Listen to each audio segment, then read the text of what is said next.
رمشا جلدی سے تیار ہوتی کمرے سے نکلنے لگی تو حامد اسے پھر سے بازو سے پکڑے ہوئے ایک جھٹکے سے اپنے سینے کے قریب کرتے بولا، رمشا میرا دل نہیں کرتا کہ تم کمرے سے باہر نکلو۔ کہنے لگی، مگر یہ کوئی وقت نہیں ہے نا۔ بولا، تو ٹھیک ہے، ایک شرط پر، پہلے میرے چہرے پر کس کرو گی اور پھر میں سوچوں گا کہ تمہیں جانے دینا ہے یا نہیں۔ رمشا نے جلدی سے اس کے چہرے پر کس کی۔ وہ جان چھڑا رہی تھی مگر حامد کے جذبات کو جگا گئی تھی۔ حامد کے چہرے پر لپسٹک کے نشان چھوڑ دی وہ کمرے سے باہر نکلی، شیشے کے سامنے کھڑا اپنا چہرہ دیکھتا رہا۔ کہنے لگا، رمشا کب تم بچپنے سے باہر نکلو گی اور سمجھو گی میرے جذبات کو؟ آج کی رات تمہیں کسی قیمت پر نہیں چھوڑوں گا، تمہارا ڈر خوف دور بھگا دوں گا۔ رمشا سیڑھی اترتی ہوئی نیچے آئی۔ وہ سرخ فراک میں بے حد خوبصورت لگ رہی تھی، جیسے کوئی نازک سی کانچ کی گڑیا ہو۔ رمشا کو دیکھتے ہی حامد کی پھوپھو اور ان کی بیٹی دانیہ کی تو آنکھیں پھٹی کی پھٹی رہ گئی اور چہرے سے مسکراتے ہوئے پروین بیگم کہنے لگی، ارے رمشا کب سے تمہارا انتظار کر رہے ہیں، کہاں رہ گئی تھی؟ کہنے لگی، السلام علیکم پھوپھو جان، بس وہ کھانا بناتے ہوئے کافی دیر ہو گئی تھی تو پھر چینج کرنے کے لیے کمرے میں چلی گئی۔ کیا ضرورت تھی؟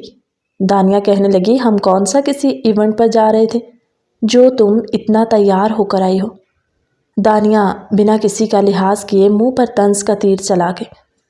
ایک پل کے لیے رمشا کو تھوڑی شرمندگی سی بھی ہوئی جب راشدہ بیگم کہنے لگی، ارے نہیں نئی نئی شادی ہوئی ہے تو میں تو اسے روز ہی حامد کے آنے سے پہلے کہتی ہوں کہ یوں تیار ہوا کرو۔ سجی سمری بیویاں شوہروں کے دلوں پر راج کرتی ہیں۔ منزہ آتے ہوئے اپنی پھوپھو کو سلام کرتے ہوئے دانیہ سے ہاتھ ملاتے کہنے لگی، دانیہ اپی، میری بھابھی نہ بھی تیار ہونا تو پھر بھی ایسے ہی خوبصورت لگتی ہیں۔ ابھی بھی ان کے چہرے پر سوائے لپسٹک کے اور کچھ نہیں۔ دانیہ جل بن کر کہنے لگی، آئی نو۔ وہ اپنے موبائل میں مصروف بڑے نخریلے سے انداز میں بیٹھی تھی کہ جب رمشا کہنے لگی، خالہ آپ ادھر بیٹھے، ہم دونوں جلدی سے کھانا لگاتے ہیں۔ پروین بیگم ایک پل کو حیران بھی ہوئی کہ یہ کم عمر سے نازک سے لڑکی یوں پورے گھر کا کام اکیلے کیسے نمٹا لیتی ہیں۔ رمشا نے دیکھتے ہی دیکھتے پورا ڈائننگ ٹیبل رنگ برنگے کھانوں سے بھر دیا۔ پروین بیگم کہنے لگی، ارے راشدہ اتنا تکلف کرنے کی کیا ضرورت تھی؟ ارے نہیں آپا، یہ سب تو رمشا نے اپنے ہاتھوں سے بنایا۔ کہنے لگی، پھوپھو ہماری شادی کے بعد پہلی دفعہ آ رہی تو میں چاہتی ہوں بہت اچھے سے اہتمام کیا جائے۔ وہ حیران سی ہوتی کہنے لگی، رمشا ہم کون سا ایک ہی دن میں واپس لوٹ رہے تھے جو تم نے پہلے ہی دن اتنا اہتمام کر دیا؟ بولی، پھوپھو جان روز ایسے ہی اہتمام ہوگا، اکلوتی پھوپھو ہے آپ حامد کی۔ نہ چاہتے ہوئے بھی پروین بیگم کو مسکرانا پڑا۔ کہنے لگی، جیتی رہو۔ دانیہ کھانا دیکھتے ہوئے جس کے منہ میں پانی بھی بھر آیا مگر کہنے لگی، ماما میں تو ڈائٹنگ پہ ہوں۔ کہنے لگی، چھوڑو یہ ڈائٹنگ، سوکھے تیلے جیسی ہو گئی ہو اور ڈائٹنگ، کھانا کھاؤ آرام سے۔ حامد نیچے اترا کرسی پر بیٹھنے لگا اور کہنے لگا، رمشا تم کچن میں کیا کر رہی ہو جبکہ سب کھانا شروع کرنے لگے؟ جلدی سے آؤ، پتہ ہے نا مجھے کھانا تم نے سرو کرنا ہوتا۔ ان دونوں کو تو حسب معمول عادت تھی ایک دوسرے سے اتنا فرینڈلی بات کرنے کی، مگر یہ سب باتیں اس کی پھوپھو اور اس کی بیٹی کو تھوڑی عجیب لگ رہی تھیں۔ رمشا بھاگتے ہوئے آئی، کہنے لگی، جی آئی نو، اس لیے بس یہ سیلیڈ رہ گیا تھا وہ لینے گئی تھی۔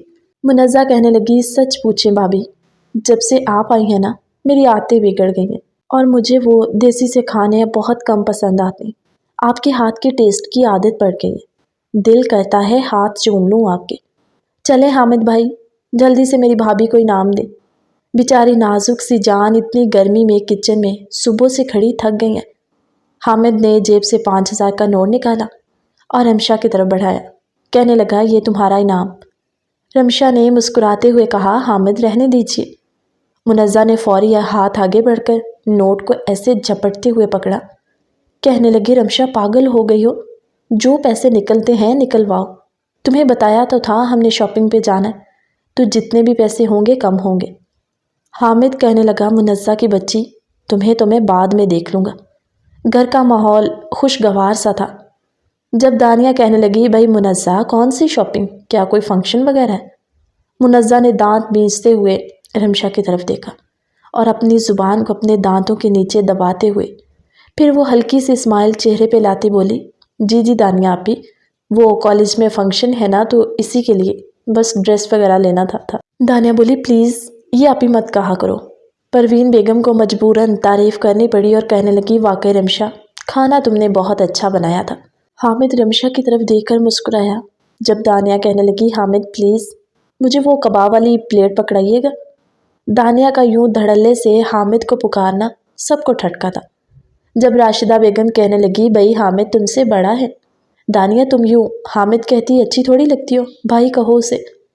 کہنے لگی، مومانی جان، کزنز میں کون بڑا اور کون چھوٹا، اور منزہ تم بھی مجھے آپی مت کہا کرو، ایک دوسرے کے نام لینا زیادہ اچھا لگتا ہے۔ کیوں حامد؟ حامد نے سرسرے سے سر ہلایا اور کھانا کھاتے ہوئے اٹھ کر جانے لگا۔ کہنے لگا، مما آج لیکچر پہ لیکچر تھا، ایک بھی فری پیریڈ نہیں ملا یونیورسٹی میں، پلیز تھوڑی دیر میں ریسٹ کرنا چاہتا ہوں۔ شام کے تقریباً 4 بجنے والے تھے جب وہ سب لوگ ڈرائنگ روم میں بیٹھے خوش گپیوں میں مصروف تھے۔ دانیہ جو ادھر ادھر کی ٹو میں لگی ہوئی تھی اٹھی اور منزہ کے کمرے میں آ گئی۔ منزہ کے ڈریسنگ کے پاس کھڑی اس کی کاسمیٹک کی چیزوں کو چھیڑتی ہوئی کہنے لگی، ارے واہ منزہ، بڑی برانڈ کی چیزیں رکھی ہوئی ہیں۔ منزہ بولی، بس مجھے ضرورت ہی نہیں ہوتی، اس لیے 1-2 چیزیں جو چاہیے ہوتی ہیں پھر وہ میں اچھی یوز کرتی ہوں۔ اوہ نائس چوائس ہے تمہاری، اور سناؤ کالج میں کیسا جا رہا ہے سب؟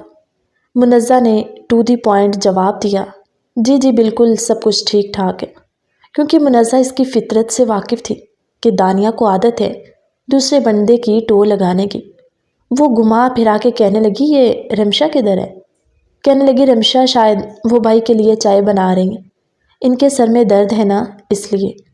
دانیہ نے جیسے ہی یہ سنا تو وہ منزہ کی چیزیں وہیں ٹیبل پر رکھتے ہوئے کمرے سے باہر نکل گئی، اور اس نے سوچا کہ بڑے سب تو نیچے ڈرائنگ روم میں بیٹھے اور منزہ اپنے کمرے میں، رمشا کچن میں ہے تو یہ اچھا موقع ہے حامد کے قریب جانے کا۔ وہ آتے ہی اپنی حرکتوں پر شروع ہو گئی تھی۔ اس نے حامد کے کمرے کو نوک کیا، کہنے لگی، کیا میں اندر آ سکتی ہوں؟ بولا، کون؟ دانیہ، کوئی کام ہے تو آ جاؤ۔ کہنے لگی، کیسے ہو حامد؟ حامد حیران ہوتے ہوئے کہنے لگا، ٹھیک ہوں، تمہارے سامنے ہوں، اور یہ بات تم سب کے سامنے بھی مجھ سے پوچھ سکتی تھی، یوں کمرے میں۔ کہنے لگی، کیا مطلب؟ تمہیں میرا کمرے میں آنا اچھا نہیں لگا؟ کہنے لگا، بات اچھے یا برے کی نہیں ہے دانیہ، بات مناسب یا نامناسب کی ہے۔ اس طرح کسی کے بیڈ روم میں آنا اچھی بات تو نہیں ہے۔ تمہیں اگر مجھ سے بات کرنی ہے تو میں باہر ڈرائنگ روم میں آ جاتا ہوں۔ وہ تو بس رمشا کے دل میں شک کا بیج بونا چاہتی تھی کہ جب اسے آواز آئی کہ کوئی کمرے کی طرف آ رہا ہے، وہ جان بوجھ کے پاؤں لڑکھڑاتے ہوئے حامد کے اوپر جھکی، وہ جو بیڈ پہ ٹیک لگائے لیپ ٹاپ پر کام کر رہا تھا۔ اچانک سے یوں دانیہ کا اس کے اوپر گرنا، ادھر سے رمشا کا کمرے میں چائے لے کر آ جانا، دانیہ کا پہلا وار سیدھا نشانے پر لگا تھا۔ وہ جلدی سے پیچھے کو اٹھتی حامد کے سینے پر اپنے ہاتھ رکھے پیچھے کو اٹھی تھی۔ کہنے لگی، I am so sorry Hamid, بس میرا پاؤں تھوڑا سا اٹک گیا تھا اس لیے بیلنس آؤٹ ہو گیا۔ جاتے ہوئے رمشا سے کہنے لگی، دیکھو تم کچھ غلط مت سوچنا، ایسا ویسا کچھ نہیں ہے۔ اس کی بے تکی سی بات پر رمشا تنزیہ سا مسکرائی اور کہنے لگی، تمہیں صفائی دینے کی ضرورت نہیں ہے، اس لیے آئندہ سے کوئی بات ہو تو دھیان رکھنا، اور بیٹھو چائے پیو ہمارے ساتھ۔ دانیہ بڑی اکتاہٹ سے کہنے لگی، نہیں تم لوگ پیو، میرا دل نہیں ہے۔ جیسے ہی وہ کمرے سے باہر نکلی، رمشا کہنے لگی، میں نے ڈسٹرب تو نہیں کیا؟ حامد بولا، کم آن یار، تمہیں تو پتہ ہے نا، اور تمہیں مجھ پہ بھروسہ نہیں؟ جب رمشا کہنے لگی، خود سے بھی زیادہ۔ حامد نے چائے کا کپ سائڈ پر رکھا اور رمشا کو بازو سے پکڑ کر خود کے اوپر گرایا، کہنے لگا، میرے پاس دنیا کی سب سے خوبصورت لڑکی میری بیوی ہے، تو مجھے کیا پڑی کسی اور کی، اور ویسے بھی آج تو تم مجھے خوش کرنے والی ہو نا، پتہ ہے شوہر کو راضی کرنے والی عورتیں جنتی ہوتی ہیں۔ حامد کی بات پر رمشا شرم سے لال پڑ گئی، کہنے لگا، رمشا آج تو تمہارا یہ جھجک پن دور کر کے ہی رہوں گا۔ وہ پیچھے کو ہونے لگی تو حامد نے اس کی کمر کو اپنے دونوں بازوؤں کے حصار میں لیا اور اسے زور سے ساتھ دبا لیا۔ ابھی وہ دونوں باتوں میں مصروف تھے کہ جب دانیہ پھر سے آئی ان دونوں کو یوں ایک دوسرے کے ساتھ دیکھ کر فوراً سے کہنے لگی، ایٹ لیسٹ بندہ کمرے کا دروازہ ہی بند کر لیتا ہے۔ جس پر حامد کہنے لگا، تو تمہیں نہیں پتہ میاں بیوی کے روم میں اس طرح اچانک نہیں آتے، تمہیں ناک کر کے آنا چاہیے۔ کہنے لگی، مجھے کیا پتہ یہاں پر بے شرمیاں شروع ہیں۔ او مس ہیلو، اس طرح کی باتیں کر کے میرا دماغ خراب مت کرو، بیوی ہے وہ میری، اور تمہیں مجھ سے کوئی کام ہوتا ہے یا رمشا سے، تو اس طرح کمرے میں آنے سے پہلے تم ناک کر کے آیا کرو۔ حامد کا یوں سخت رویہ دیکھ کر دانیہ کے تو جیسے تن بدن میں آگ لگے۔ وہ کہنے لگی، میرا ایک جھمکا نہیں ملنا، مجھے لگا شاید یہیں پر گر گیا ہوگا۔ کہنے لگا، نیکسٹ ٹائم پلیز احتیاط کرنا۔ دانیہ اپنے پاؤں پٹکتے ہوئے کمرے سے باہر نکلی اور خود کلامی کرتے ہوئے یہ سوچ رہی تھی کہ حامد بڑا غرور ہے نا تمہیں اپنی اس بیوی پر۔ میرا نام بھی دانیہ نہیں اگر تم دونوں کو الگ نہ کر دیا۔ وہ اب ٹھان چکی تھی، اور پروین بیگم کی بھی تو یہی چاہت تھی کہ دانیہ اس کے بھائی کی بہو بنے، مگر راشدہ بیگم نے اپنی بھانجی کو اپنی بہو بنا لیا۔ یہ بات ان دونوں ماں بیٹیوں کے لیے ہضم ہونے والی نہیں تھی۔ وہ رمشا کا ہاتھ پکڑے کہنے لگا، رمشا چھوڑو اسے، عجیب لڑکی ہے، پہلے بھی کہا تھا کہ کمرے میں یوں منہ اٹھا کے نہ چلی آیا کرو۔ وہ بولی، مگر حامد مجھے اب پتہ چلا منزہ کی رائے ٹھیک تھی دانیہ کے بارے میں، سچ میں مجھے اب ٹینشن ہو رہی ہے۔ ابھی آئے ہوئے ان کو چند گھنٹے ہوئے اور یہ اس طرح پورے گھر میں پھر رہی ہے جیسے پتہ نہیں صدیوں سے یہاں کی واقف ہے، اور آپ کے ساتھ اس کا یوں فرینک ہونا مجھے بالکل نہیں اچھا لگ رہا۔ کہنے لگا، لگتا ہے میری بیگم جل رہی ہے، جیلس ہو رہی ہے، اور جو یونیورسٹی میں میرے سامنے اتنی لڑکیاں ہوتی ہیں، ادھر تمہیں ساتھ لے جاؤں تم تو میرا خون پی جاؤ گے۔ رمشا چونک کر بولی، کیا مطلب؟ کیا وہ بھی آپ کے ساتھ فری ہوتی ہیں؟ کہنے لگا، تمہیں کیا لگتا ہے میں ایسا ہوں؟ رمشا ذرا اتراتے ہوئے کہنے لگی، جانتی ہوں آپ کے دل میں اور دماغ میں صرف میں ہوں، اور مجھے اس بات پہ بڑا فخر ہے۔ کہنے لگا، تو پھر اس طرح کی باتیں کرنے کا مقصد؟ دونوں چائے پی رہے تھے جب راشدہ بیگم نے باہر سے آواز دی، رمشا بیٹے۔ رمشا کہنے لگی، جاؤں؟ بولا، یس جاؤ، اور ایک کام کرتا ہوں، میں بھی نیچے آ رہا ہوں تاکہ تم میرے سامنے رہو اور میں تمہیں دیکھتا رہوں۔ رمشا مسکرائی اور ایک ٹھنڈی سیاہ بھرتے ہوئے کمرے سے نکلی۔ وہ چائے کے کپ لے کر نیچے اتر رہی تھی جب حامد بھی اس کے پیچھے آنے لگا۔ ادھر سے دانیہ سیڑھیاں چڑھتے ہوئے جان بوجھ کر اپنا پاؤں مروڑتے ہوئے لڑکھڑا کر گرنے لگی۔ اسے تھا کہ حامد مجھے تھام لے گا، مگر حامد نے اگنور کیا۔ جب وہ گر گئی تو کہنے لگا، دانیہ دھیان سے چلو۔ دانیہ کہنے لگی، ایک تو میں گر گئی ہوں، بجائے اس کے کہ آپ مجھے سہارا دے کر اوپر اٹھائیں، آپ باتیں سنا رہے۔ رمشا کپ رکھتے ہوئے کہنے لگی، تمہیں سہارے کی ضرورت ہے تو آؤں میں تمہیں اٹھاؤں؟ حامد میسنی ہنسی ہنسا۔ رمشا نے اس کا ہاتھ پکڑا تو دانیہ نے اس کا ہاتھ جھٹکتے ہوئے پیچھے کیا۔ کہنے لگی، خود چلی جاؤں گی، احساس نام کی تو چیز ہی نہیں ہے کسی میں۔ وہ حامد کو سناتے ہوئے بڑے غصے سے اٹھ کر چلے گئی۔ اس کا یہ پلان تو بالکل فلاپ ہو چکا تھا۔ رات کے کھانے پر پروین بیگم کہنے لگی، بھائی صاحب، میرا یہاں پر آنے کا یہ مقصد تھا کہ گاؤں میں کسی قسم کی کوئی سہولت موجود نہیں ہے۔ دانیہ کو بیوٹیشین بننے کا بہت شوق ہے، اس لیے میں اسے شہر لے کر آئی ہوں 2 ماہ کا کورس کرنے کے لیے۔ تو حامد، اگر تمہارے پاس وقت ہو تو تم ہمیں شہر لے جانا۔ حامد کے ماتھے پر بل نمودار ہوتے کہ وہ خود پر ضبط کرتے ہوئے کہنے لگا، جی پھپھو، کیوں نہیں؟ کہنے لگی، چلیں صبح جاتے ہوئے ہمیں بھی ساتھ لے جانا۔ رمشا نے منزہ کی طرف دیکھا اور منزہ نے رمشا کی طرف دیکھتے ہوئے کہ دانیہ جو مسلسل حامد کو ہی گھورے جا رہی تھی۔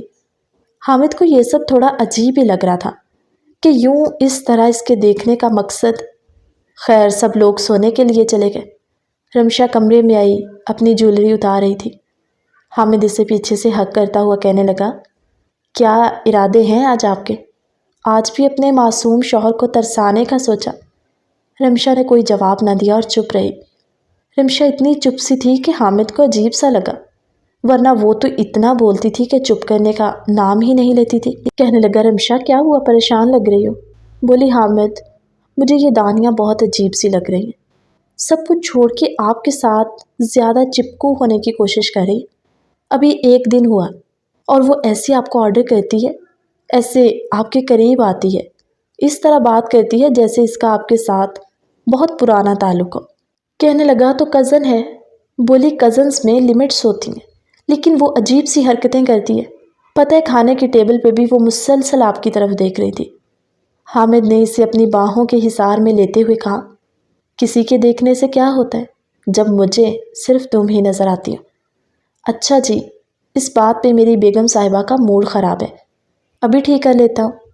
وہ اسے گھماتے ہوئے اپنی گود میں اٹھاتے ہوئے کہنے لگا، کانچ کی گڑیا لگ رہی ہو اس فراک میں، اور سچ پوچھو آج تمہارا یہ شوہر تم پر مر مٹنے کے لیے تیار ہے، چاہو تو میری جان لے لو، اف نہیں کروں گا۔ کہنے لگی، جان وان مجھے نہیں چاہیے، بس ہمیشہ میرے ساتھ وفادار رہیے گا۔ کہنے لگا، چھوڑو ایسی باتیں، بس آج تمہارا کوئی بہانہ نہیں چلے گا۔ اسے بیڈ پر گراتا، اس کے ہاتھوں کی انگلیوں میں اپنی انگلیوں کو جکڑتے ہوئے اس کی سانسوں میں اپنی سانسیں الجھانے لگا۔ جو ہی وہ اس کی گردن پر جھکا، اس کے وجود کی خوشبو کو محسوس کرتا ہوا اس کے مزید قریب ہو رہا تھا۔ آج پھر رمشا کی وہی حالت ہو رہی تھی۔ وہ جتنا بھی خود کو سمجھا رہی تھی، مگر اس کا خوف اتنا ہی بڑھتا جا رہا تھا۔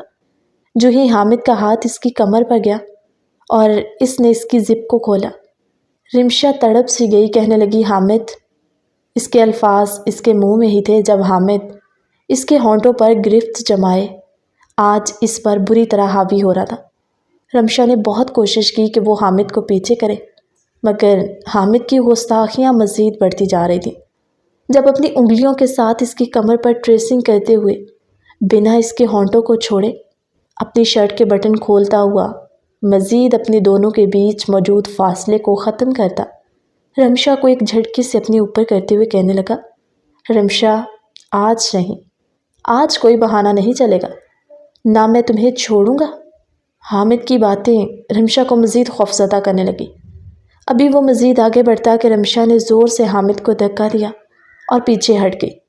کہنے لگی، حامد رک جائے ورنہ میرا سانس بند ہو جائے گا۔ کہنے لگا، کچھ نہیں ہوگا تمہیں، وعدہ ہے میرا تم سے، اور اب تم مجھے نہیں روکو گی۔ رمشا بیڈ سے اٹھ کر بھاگنے لگی جب حامد نے اس کو دبوچتے ہوئے دیوار کے ساتھ لگایا۔ اس کے دونوں بازو اوپر کرتے اپنے ایک ہاتھ سے پکڑے ہوئے تھا۔ اسے دیوار کے ساتھ لگاتے پھر سے اس کے ہونٹوں پر جھکا۔ رمشا بری طرح پھڑپڑانے لگی۔ وہ اس کی گرفت میں کہنے لگی، حامد رک جاؤ، قسم سے کہہ رہی ہوں میں مر جاؤں گی۔ اپنا ہاتھ اس کی کمر پر لے جاتا اسے اپنے سینے کے ساتھ مزید بھینچتے ہوئے کہنے لگا، کچھ نہیں ہوگا تمہیں، ٹرسٹ می۔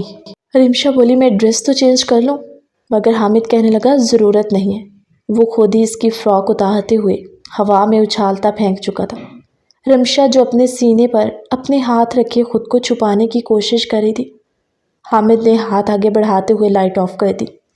کہنے لگا، پلیز کمفرٹیبل رہو رمشا، میں کوئی وحشی درندہ نہیں ہوں جو تمہیں نقصان پہنچاؤں گا۔ شوہر ہوں تمہارا، اور ان 3 مہینوں میں مجھے لگا تھا کہ میں تمہیں وقت دوں گا تو تم خود میرے قریب آؤ گے، مگر تمہارا ڈر یہ تب ہی اترے گا جب میں تمہیں مکمل طور پر اپناؤں گا، ورنہ تب تک تم ایسے ہی ڈرتی رہو گی۔ اور سنو، آج میں تمہاری کوئی بات نہیں مانوں گا۔ وہ اس کے ہونٹوں پر گرفت جمائے ہوئے الٹے قدم چلتا بیڈ پر گرتے ہوئے اسے اپنے اوپر گرا کے رمشا کے بال جو حامد کے چہرے کو چھپائے ہوئے تھے، جو ہی حامد کا ہاتھ اس کی پشت سے ہوتا ہوا مزید آگے بڑھنے لگا، رمشا نے کہا، حامد آپ کو میری قسم، میری محبت کی قسم رک جائیں۔ وہ اسے اپنی قسم دیتے ہوئے بے بس کر گئی۔ رات کے 2 بج رہے تھے۔ حامد بالکل پاگل ہو چکا تھا۔ کہنے لگا، رمشا، میرا دل کرتا ہے میں اپنا سر دیواروں میں مار مار کر خود کو زخمی کر دوں۔ میں اپنی جان لے لوں گا اگر تم نے مجھے یوں تڑپایا۔ یار، انسان ہوں میں، نہیں ہوتا مجھ سے یہ خود پہ قابو، اور اللہ تعالیٰ نے میاں بیوی کا رشتہ بنایا کیوں ہے؟ ایک دوسرے کے وجود سے سکون حاصل کرنے کے لیے، اور تم میرے صبر کو آزما رہی ہو، اور سچ پوچھو آج میرا صبر بالکل ختم ہو چکا ہے۔ حامد کو اس قدر غصے میں بولتے ہوئے اور اتنے سنجیدہ انداز میں سب کچھ کہتے ہوئے سن کر رمشا رونے لگی۔ وہ اسے بازو سے پکڑ کے جھنجھوڑ کر بولا، اور آج پہلی بار حامد اس قدر غصے میں آیا تھا۔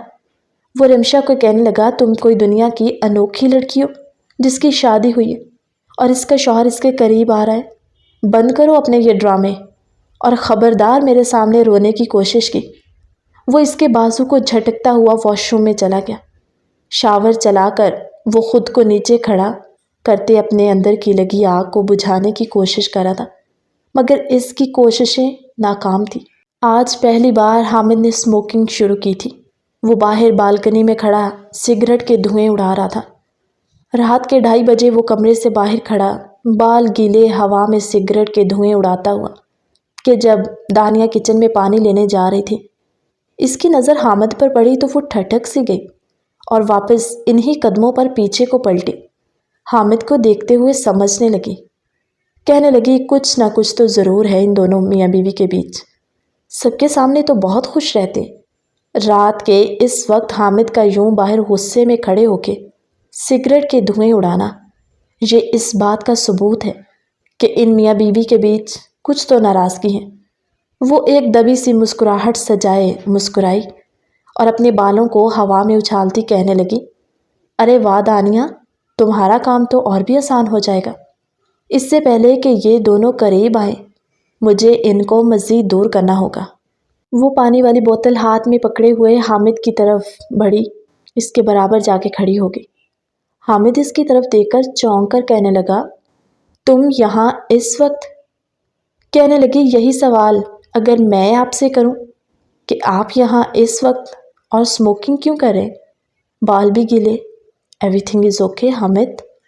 حامد سگریٹ کو نیچے گراتا اپنے پاؤں کے نیچے مسلتا ہوا اسے گھوری سے نوازتا ہوا کہنے لگا، تم سے مطلب؟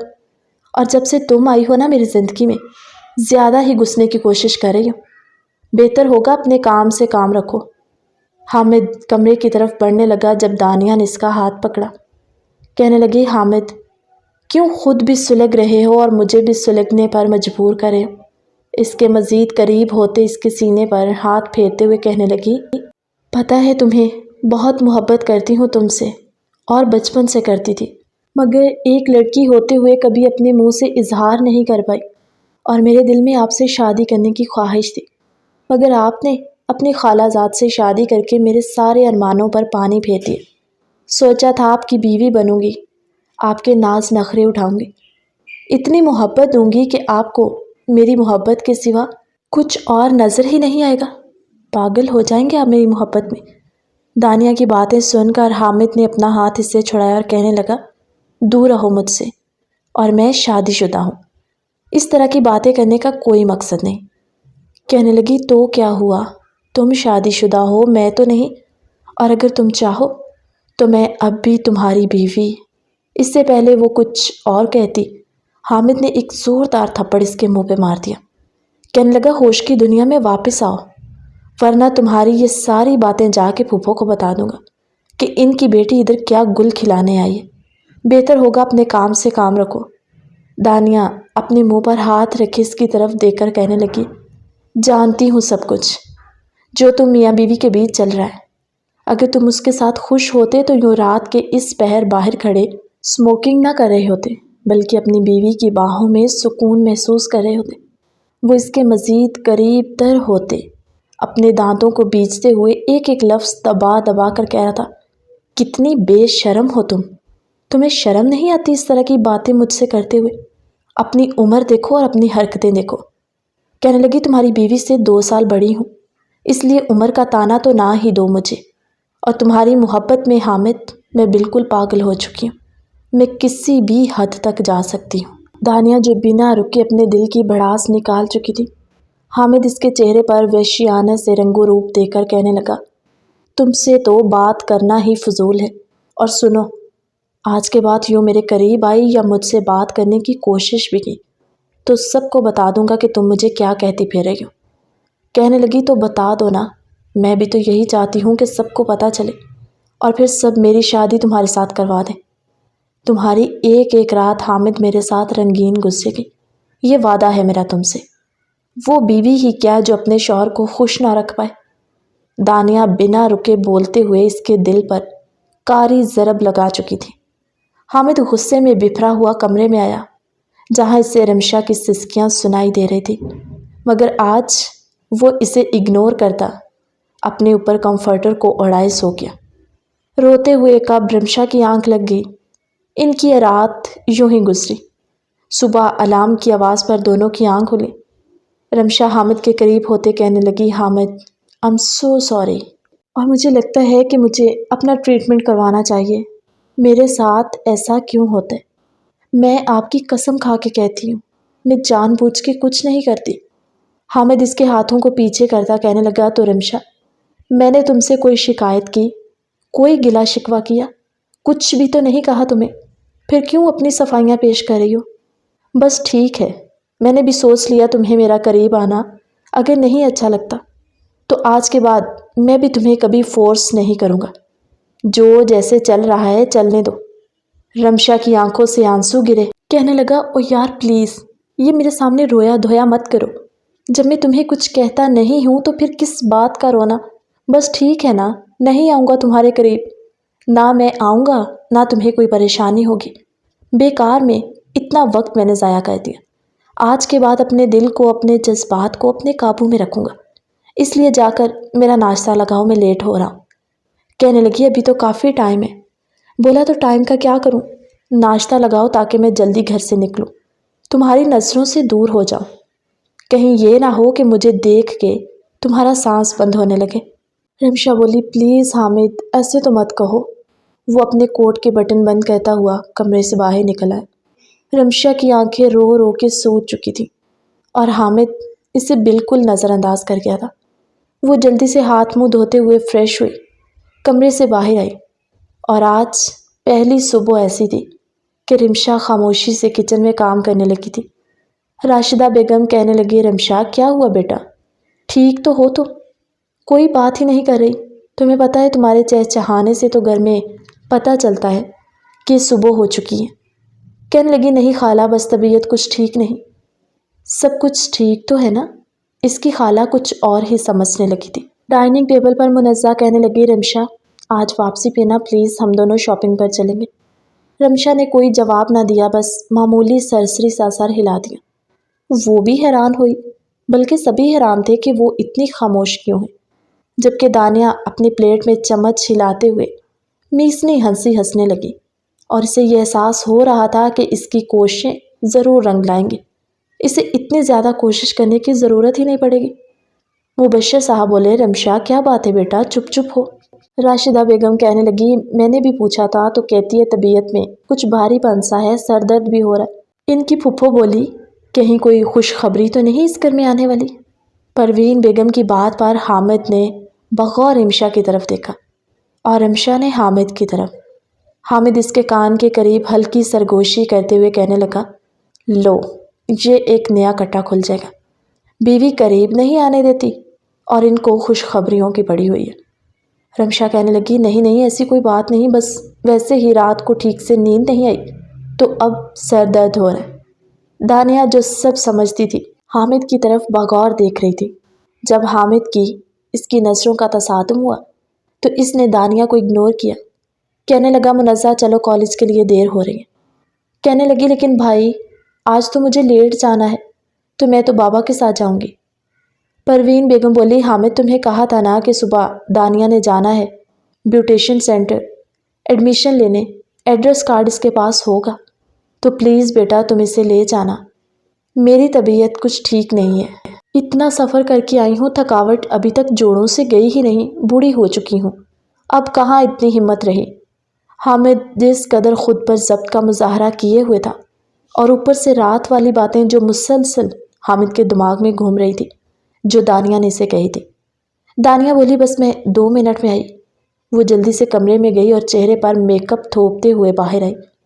حامد کہنے لگا، تم کسی فیشن شو میں جا رہی ہو جو اس قدر سج دج کے آ گئی ہو؟ جاؤ جا کر اپنا حلیہ درست کرو۔ کہنے لگی، مگر مجھے تو عادت ہے، اسی لیے تو بیوٹیشن کا کورس کر رہی ہوں۔ بولا، پھوپھو پلیز اسے کہیں۔ پروین بیگم نے اپنی بیٹی کو اشارہ کیا تو وہ ٹیشو لے کر اپنی لپسٹک صاف کرتے ہوئے غصے سے حامد کے ساتھ آگے بڑھی۔ رمشا ہاتھ میں چابیاں لیے مین ڈور تک حامد کے پیچھے گئی اور اسے کہنے لگی، حامد چابیاں۔ وہ بیزاری کے ساتھ اس کے ہاتھ سے چابیاں پکڑتے ہوئے گاڑی کی طرف بڑھنے لگا۔ جب رمشا نے نم بھرے لہجے میں اسے آواز دی، کہنے لگی، حامد۔ حامد وہیں سے پیچھے پلٹا۔ ہاں، کوئی کام ہے؟ وہ جو انتظار کر رہی تھی کہ حامد جاتے ہوئے اسے ساتھ لگائے گا، مگر پھر بھری ہوئی نم آنکھوں کے ساتھ کہنے لگی، نہیں، کچھ نہیں، جائیں آپ۔ حامد کو بھی بے چینی سی تھی، مگر وہ جا چکا تھا اور وہ جانتا تھا کہ اس کا یہ روڈ رویہ اسے کس قدر تکلیف دے رہا ہوگا، لیکن وہ بھی کیا کرتا، تھک گیا تھا خود پر ضبط کیے ہوئے۔ گاڑی میں بیٹھا تو دانیہ اس کے برابر فرنٹ سیٹ پر آ کر بیٹھ گئی اور مسلسل حامد کی طرف دیکھے جا رہی تھی۔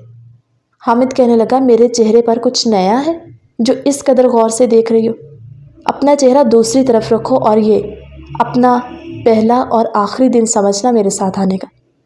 اگر تمہارا یوں روز روز آنا جانا ہے تو میں پھپھو سے صاف کہہ دوں گا کہ تمہیں کوئی ٹیکسی وغیرہ لگوا دے۔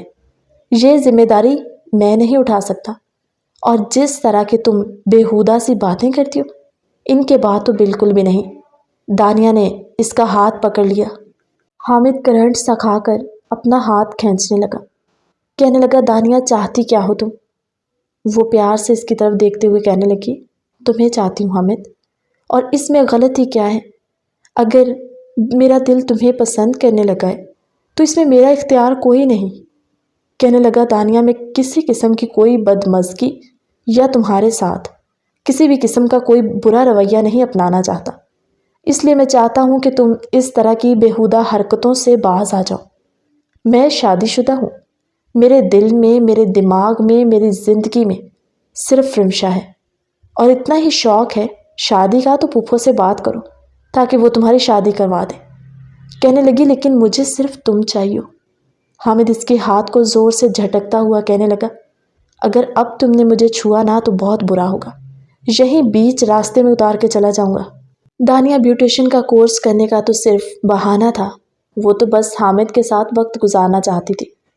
کہنے لگا، واپسی پر میں تمہیں لینے نہیں آؤں گا، اس لیے گھر خود چلی جانا، کیونکہ میں یونیورسٹی میں لیٹ ہو جاؤں گا، اور گھر میں کال کر کے انفارم کر دوں گا۔ دانیہ غصے سے کہنے لگی، دیکھ لوں گی تمہیں حامد۔ وہ اسے انگلی دکھاتے ہوئے دھمکی دے کر گاڑی سے اتری تھی۔ شام کو جب وہ گھر پہنچے تو کمرے میں جا کر اپنی ماں سے کہنے لگی، ماما، یہ حامد بالکل میرے قابو میں آنے والا نہیں، اور مجھ سے اور اپنی ضلالت برداشت نہیں ہوتی کہ کوئی مجھے ٹھکرائے اور میں بار بار اس کے پاؤں پڑتی رہوں۔ میں کوئی مری نہیں جا رہی اس کے لیے۔ پروین بیگم اپنی بیٹی کو تسلی دیتے ہوئے کہنے لگی، پاگل کیوں ہو رہی ہو؟ جذبات میں آ کر گرم کھاؤ گی تو منہ ہی جلے گا۔ تم نے پہلے دن ہی اسے منہ پھاڑ کے ساری باتیں کہنا شروع کر دی، تو وہ اتنا بچہ تو نہیں ہے نا، سمجھ آئے گا تمہارا مقصد کیا ہے۔ تم آہستہ آہستہ اس کے قریب جاؤ۔ میں نے تمہیں اسی لیے تو ایڈمیشن دلوایا تھا کہ تم روز اس کے ساتھ آؤ جاؤ گی، اس کے ساتھ دوستی کرو گی، اسے تمہاری عادت ہوگی۔ لیکن تم ہو کہ تم نے پہلے ہی اسے کہہ دیا کہ میں تم سے یہ وہ سارا کچھ۔ بولی، ماما، مجھے نہیں کرنی اس سے شادی، وہ شادی شدہ ہے، اس کی زندگی میں رمشا ہے، چھوڑے مجھے نہیں کسی کی زندگی میں بھی گھس کر محبت کی خیرات مانگنی، اس سے بہت اچھی ہوگی میری قسمت۔ پروین بیگم کہنے لگی، مگر تمہیں پتہ ہے نا، میری خواہش ہے کہ تم میرے بھائی کی بہو بنو، اس گھر کی اکلوتی مالکن ہوگی۔ دانیہ جو اپنا دماغ جھٹکتے ہوئے بیڈ پر بیٹھ گئی اور سوچوں میں گم تھی کہ جب اس کے چہرے کو ایک مسکراہٹ نے چھوا، اور وہ سوچ رہی تھی کہ اس نے اگلا بار کیا کرنا ہے۔ رات کو جب حامد اپنے کمرے میں جانے لگا اور آج رمشا اس کے آنے سے پہلے خوب تیار شیار ہو کر بیٹھی تھی، مگر حامد نے اس کی طرف نظر ہی نہیں اٹھائی۔ رمشا اس کے آگے آ کے کھڑی ہو گئی اور خود سے اس کے سینے کے ساتھ لگی، کہنے لگی، حامد پلیز، آپ کا یہ رویہ مجھے اندر ہی اندر مار دے گا۔ کہنے لگا، بس کرو رمشا، سب جانتا ہوں تمہاری باتوں کی حد تک تمہاری محبت ہے۔ جب تم سے محبت مانگو تب تو تمہیں سانپ سونگھ جاتا ہے، پھر کہاں ہوتی ہے تمہاری محبت جب نفرت سے مجھے پرے جھٹک دیتی ہو۔ بولی، نہیں جھٹکوں گی، نہیں کروں گی خود سے دور آپ کو۔ حامد بھی اسے اپنی باہوں میں برتا کہنے لگا، چلو ٹھیک ہے، تو دیکھ لیتے ہیں، مگر آج اگر تم نے میرے جذبات کو بھڑکا کر مجھے یوں ہی چھوڑا نا، قسم خدا کی یا تمہارا خون کر دوں گا یا اپنی جان لے لوں گا۔ رمشا اس کے ہاتھوں کو چومتے ہوئے کہنے لگی، کچھ بھی نہیں کہوں گی، نہیں روکوں گی، آپ کو چاہے میں مر ہی کیوں نہ جاؤں۔ وہ اس کا چہرہ اپنے ہاتھوں میں لیتے ہوئے رمشا کے ماتھے کو چوم کر بولا، رمشا پتہ ہے تم سے ناراض ہونا مجھ سے بھی برداشت نہیں ہوتا، اور میرا یہ دن پورا جس طرح گزرا ہے نا، یہ میں جانتا ہوں۔ تمہارے آنسو مجھے تکلیف دیتے ہیں ہمیشہ، مگر تم بہت بے رخی دکھاتی ہو۔ میں نے تمہیں کتنی بار کہا کہ کچھ بھی نہیں ہوتا، اور تم ہر بار مجھے ٹھکراتی ہو، پھر مجھے بھی غصہ آتا ہے۔ کہنے لگی، مگر پلیز آج کے بعد مجھ سے اس طرح غصہ مت ہونا۔ مجھے ایسے لگ رہا تھا کہ جیسے کسی نے میرے جسم سے روح کھینچ لی ہو۔ کہنے لگا، چلو ٹھیک ہے، جسٹ ویٹ اینڈ واچ، میری قربت میں تمہیں کسی قسم کا درد نہیں ہوگا۔ دانیہ اور اس کی ماں نے پلاننگ کی ہوئی تھی۔ رمشا بیڈ پر بیٹھی جب باہر سے حامد کو آواز آئی، وہ آواز اس کی پھوپھو کی تھی۔ کہنے لگی، حامد بیٹا میری بات تو سنو۔ جب حامد کہنے لگا، رات کے 10 بج رہے اور سب لوگ سونے کے لیے کمرے میں چلے گئے، اس وقت پھوپھو نے مجھ سے کیا کہنا؟ وہ کہنے لگا، رمشا یار تم پلیز 1 منٹ رکو، میں ابھی آیا۔ وہ اپنی پھوپھو کی بات سننے کے لیے کمرے سے نکلا اور ان کے کمرے میں گیا۔ جیسے ہی حامد کمرے سے نکلا، دانیہ بھاگ کر حامد کے کمرے میں چلی گئی۔ دانیہ کو اس وقت اپنے کمرے میں دیکھ کر رمشا چونک سی گئی اور کہنے لگی، تم یہاں کیا کر رہی ہو؟ کہنے لگی، فی الحال اپنا منہ بند رکھو۔ اس سے پہلے کہ رمشا کوئی چیخو پکار کرتی، دانیہ نے اس کے منہ پر زور سے کپڑا باندھتے ہوئے اس کے ہاتھوں کو باندھا اور اسے الماری کھول کر اسے اندر بند کر دیا۔ اس کے ہاتھ پاؤں بندھے، منہ پر پٹی تھی، وہ چاہ کر بھی دانیہ کے سامنے مزاحمت نہ کر پائی۔ الماری کا دروازہ بند کر دیا تھا اور وہ خود پر رمشا کا پرفیوم سپرے کرتے ہوئے کمرے کی لائٹ آف کر کے رمشا کی جگہ پر لیٹ گئے۔ جب تھوڑی دیر بعد حامد کمرے میں خوشگوار موڈ کے ساتھ لوٹا اور کہنے لگا، پھوپھو بھی نا بس چھوٹی سی بات کے لیے مجھے باہر بلا لیا۔ رمشا یار آج میں بہت خوش ہوں کہ تم نے خود مجھے اجازت دی، اور آج ہم اپنے اس رشتے کو آگے بڑھائیں گے۔ یہ کہتا ہوا بیڈ پر لیٹا کہنے لگا، آج تو میری بیگم بڑی تیاری شیاری کے ساتھ لیٹی۔ وہ اس بات سے بے خبر کہ رمشا کی جگہ دانیہ موجود ہے، اس کے پاس سے رمشا کی خوشبو، رمشا کے پرفیوم کی خوشبو کو محسوس کرتا۔ اس نے یہ گمان ہی نہ کیا کہ یہ رمشا نہیں ہے، اور وہ اس حد تک تو سوچ ہی نہیں سکتا تھا کہ رمشا کی جگہ پر کوئی اور ہوگا۔ رمشا ہر طرح کی کوشش کر رہی تھی کہ اس کے منہ سے ہلکی سی آواز نکلے یا وہ کسی قسم کا کوئی شور شرابہ ہی کر سکے، مگر وہ ناکام رہی۔ حامد دھیرے دھیرے دانیہ کے قریب ہوتا اس کے وجود کی رعنائیوں میں کھونے لگا اور مدھم سے اس کے کانوں میں سرگوشی کرتے ہوئے کہنے لگا، رمشا تڑپ رہا ہوں تمہیں پانے کے لیے، اور آج ہمارے درمیان موجود یہ دیوار ٹوٹ کر رہے گی۔ وہ اس کے جسم پر لمس بکھیرتا، دانیہ جو اس کا پورا پورا ساتھ دیتے ہوئے کہ کسی طرح حامد کو پانا چاہتی تھی تاکہ پھر حامد کو مجبوراً اس سے نکاح کرنا پڑے۔ خیر اس سے پہلے کہ حامد مزید آگے بڑھتا، رمشا نے ایک زوردار ٹکر الماری کے دروازے میں ماری۔ حامد ٹھٹک سا گیا، کہنے لگا، یہ کیسی آواز ہے؟ دانیہ نے اسے اپنی باہوں میں مزید بھینچ لیا۔ وہ اسے کسی بھی طرح اپنے قریب سے دور نہیں ہونے دینا چاہتی تھی۔ حامد پھر سے اس کے قریب ہوا، کہنے لگا، شکر ہے رمشا، آج تم نے ہچکچاہٹ کا ہر پردہ اتار دیا۔ ابھی وہ اس کے چہرے پر جھکنے ہی لگا کہ جب رمشا نے پھر سے ایک زوردار ٹکر الماری میں ماری اور الماری کا دروازہ کھل گیا۔ کچھ بھی وہ بول نہیں پا رہی تھی، مگر اس قدر آواز پر حامد نے اٹھ کر فوراً سے کمرے کی لائٹ آن کی۔ دانیہ خود کو بستر میں چھپا چکی تھی، مگر اس کی نظر جب رمشا پر پڑی جو الماری کے اندر بندھے ہوئے بیٹھی تھی، تو حامد کے سر پر تو جیسے آسمان ہی گر پڑا۔ اس نے جلدی سے رمشا کے ہاتھ پاؤں کھولے، اس کے منہ سے پٹی کھول لی۔ وہ لمبے لمبے سانس لینے لگی۔ حامد بولا، اگر تم یہاں ہو تو بیڈ پر کون ہے؟ جیسے ہی وہ بیڈ کی طرف بڑھا، دانیہ جو بے لباس اس کے بستر میں چھپی تھی۔ اس کہانی کا نیکسٹ پارٹ ہماری اگلی ویڈیو میں تب تک کے لیے اللہ حافظ۔